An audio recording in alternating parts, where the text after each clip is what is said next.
ఇప్పుడు ఏంటంటే యూత్ అందరి లైఫ్ స్టైల్స్ మారిపోయినాయి. అవును.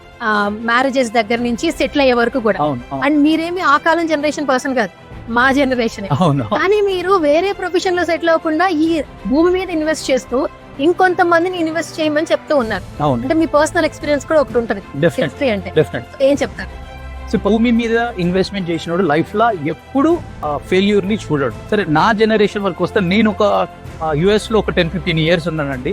అక్కడ ఉన్నప్పుడు నేను చేసుకున్న సేవింగ్స్ తోటి నేను కూడా ఒక ల్యాండ్ కొన్నాను. నేను ఇప్పుడు ఎకరం 40-45 lakhs కొన్నట్టున్నాను.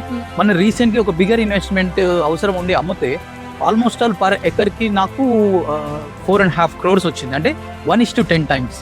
సో నాకు తెలిసి నా మొత్తం లైఫ్ టైంలో నేను జాబ్ చేసి సేవ్ చేసిన అంత అమౌంట్ నేను గెయిన్ చేయలేదు. ద ఓన్లీ వే అంటే నువ్వు పడుకున్నప్పుడు కూడా ఒక వస్తువు పనిచేసి రెట్టింపు రేట్ పెరగాలి, అది పెరుగుతుంది అంటే అది ల్యాండ్ మాత్రమే.